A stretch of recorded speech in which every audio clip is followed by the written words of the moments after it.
నెలకి 50,000 నుండి 60,000 ఆదాయం రన్ టైలర్ యాప్లో ఆర్డర్ కంప్లీట్ చేసి పేమెంట్ పొందండి.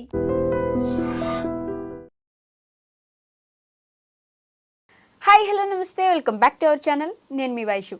ఒక 16 ఏళ్ల బాలుడి మీద 40 ఏళ్ళున్న ఒక టీచర్, ఒక లేడీ టీచర్, అఘాయిత్యం అంటారో, మీరు దాన్ని రేప్ అంటారో, లేకపోతే యాంటీ ఎగ్జైట్మెంట్ డ్రగ్స్ ఇచ్చి, అంటే టాబ్లెట్స్ ఇచ్చి ఆ అబ్బాయిని ఇప్పుడు నాకు మాట్లాడడానికి కూడా కొంచెం మంచిగా అనిపించట్లేదు అనమాట. చెప్పడానికి కూడా ఇబ్బందిగా ఉంది. అంటే ఆ అబ్బాయిని సెక్షువల్గా వాడుకుంది ఒక టీచరు, ఒక చిన్న 16 ఇయర్స్ ఉన్న బాబుని. అంటే ఇప్పుడు అది కూడా పోక్సో చట్టం కిందకే వస్తుందిగా. ఆ లేడీ టీచర్ మీద కూడా పోక్సో యాక్ట్ వర్తిస్తుందిగా. అసలు ఇలా ఇంత దారుణంగా ఒక టీచర్కి ఒక శిష్యుడికి ఉండాల్సిన బంధాన్ని ఇంత మరి మాట్లాడుకోలేనంత విధంగా మార్చేస్తుంటే సమాజం ఎట్టిపోతుంది అనే ఒక క్వశ్చన్ అయితే రేజ్ అవుతుంది అనమాట.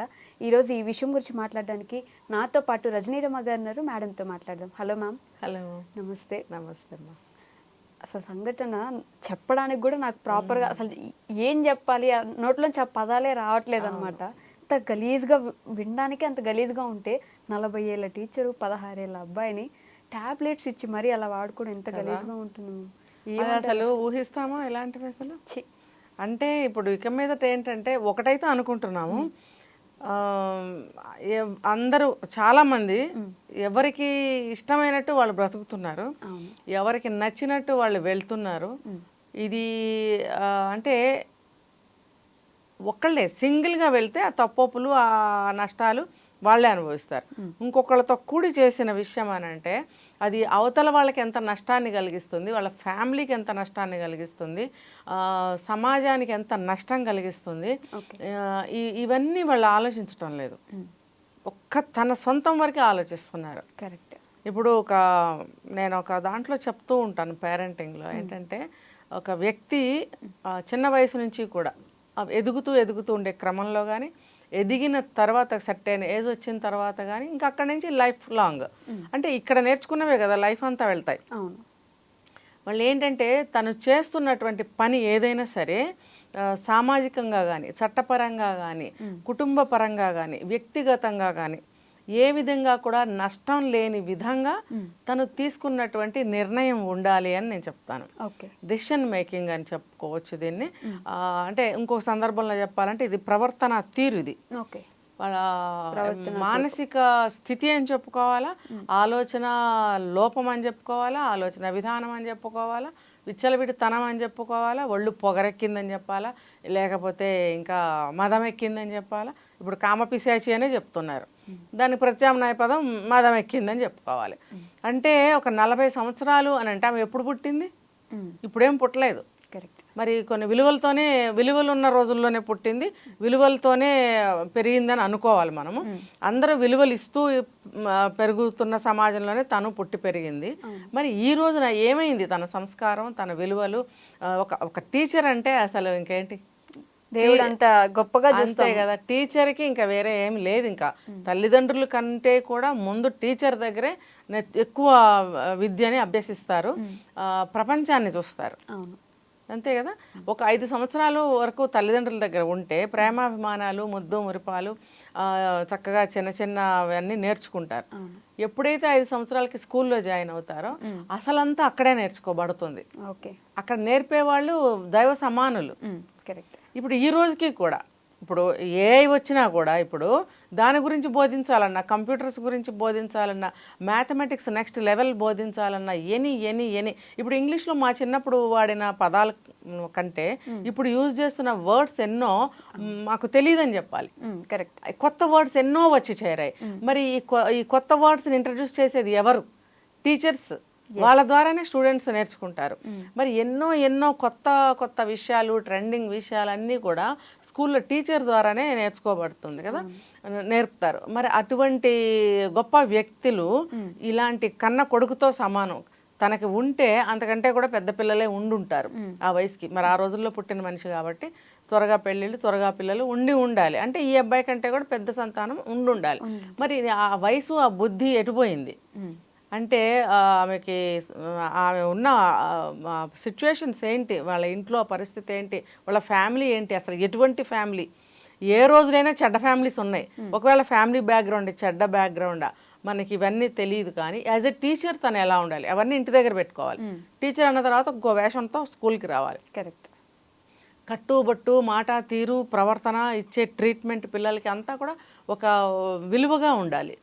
అమ్మో టీచర్ అన్నట్టు ఉండాలి. కానీ ఈ రకంగా ఉంటే ఏం చెప్పుకోవాలి? సమాజానికి వీళ్ళు ఏమి మెసేజ్ ఇస్తున్నారు, అసలు పిల్లలకి వీళ్ళు ఏం నేర్పుతున్నారు అని అంటే ఇప్పుడు కొత్తగా కామ పాఠాలు కూడా నేర్పుతున్నారు అనే చెప్తున్నారు ఈ టీచర్ని బట్టి. విలువలతో కూడిన విద్య నేర్పిస్తారు అనడం పోయి కామ పాఠాలు నేర్పిస్తున్నారు అనే స్టేజ్ అంటే ఇప్పుడు ఒక కొంతమంది ఆ యాంగిల్లో ఆలోచించేవాళ్ళు, హేళన చేసేవాళ్ళు ఏమని చెప్తారంటే ఇది కూడా కావాలి కదా ఫ్యూచర్కి, కాబట్టి ఈ టీచర్ నేర్పిస్తుంది అని కొంతమంది వాగిన వాళ్ళు ఉన్నారు. కొంతమంది ఆ రకంగా కామెంట్స్ పెట్టిన వాళ్ళు కూడా ఉన్నారు. అంటే ఇప్పుడు అంటే అది టీచర్ని ఉద్దేశించి హేళన చేసే క్రమంలో చేసినటువంటి కామెంట్స్ అని చెప్పి నేను తీసుకున్నాను. కానీ అవి చదివిన వాళ్ళు ఎంతోమంది ఉంటారు, వాళ్ళు ఎలా తీసుకుంటారు? అంటే ఒకళ్ళు చెడ్డ చేస్తే ఆ చెడ్డదనాన్ని ఇంకొంచెం ఎక్కువ చూపించి ఇంకా కొంచెం రాంగ్ డైరెక్షన్ ఎక్కువగా చేస్తున్నారని నాకు అనిపిస్తుంది. ఇప్పుడు ఈ పిల్లవాడు చక్కగా చదువుకుంటున్నాడు, అనేక సార్లు ట్రై చేసినా కూడా ఆ అబ్బాయి దూరంగానే ఉన్నాడు. ఎందుకంటే కొంతమంది మంచిగానే పెరుగుతారు, అందరూ పిచ్చిగా పెరగరు కదా. ఆ అబ్బాయి క్రమశిక్షణగానే ఉన్నాడు. ఆ అబ్బాయికి పాపం ఏం తెలియదు, దూరంగానే తప్పుకునే తిరుగుతున్నాడు. వేరే వాళ్ళతో రాయబారం చేయించడం ఏంటి? ఆ వేరే దుష్టులు ఎవరు?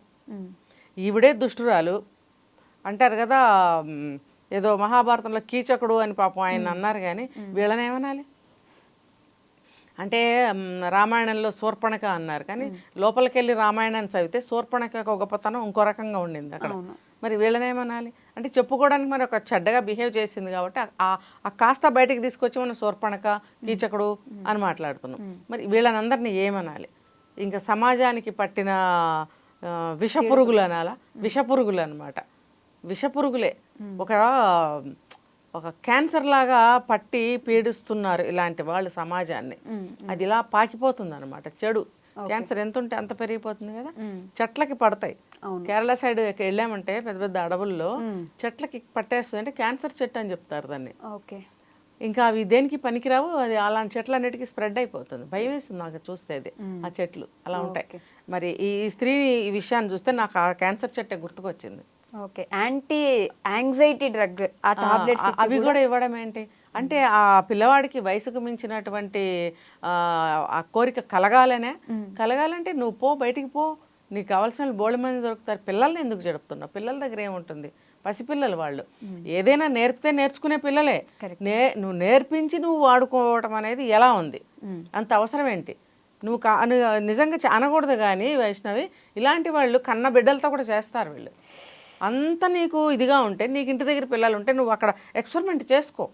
నీ నష్టం నీ వరకే ఉంచుకోవాలి. నేను చెప్పే మెసేజ్ అదే. నువ్వు ఏదైనా చెడు ఆలోచన, చెడు పోకడా, చెడు పని చేస్తే అది నీ వరకే ఉండేటట్టయితేనే నువ్వు చెయ్యి ఆ చెడుని. పక్క వాళ్ళకి స్ప్రెడ్ అయ్యేటట్టు, సమాజానికి స్ప్రెడ్ అయ్యే పనులు చేయొద్దు. ఈమెం చేసిందంటే బయటకు వచ్చి సమాజాన్ని చెడిపింది. ఇప్పుడు ఆ పిల్లవాడికి అలాంటివన్నీ ఇవ్వడం ఏంటి? పని మనిషితో రాయబారం చేయటం.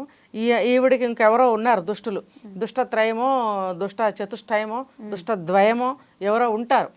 వాళ్ళ హెల్ప్తో ఇప్పుడు ఏ నేరం చేయాలన్నా ఒకడు ఉండాలమ్మా. సింగిల్గా మంచి చేయాలన్నా చెడు చేయాలన్నా ఒక మనిషి సహాయం లేని ఎవడు ముందుకు వెళ్ళలేడు.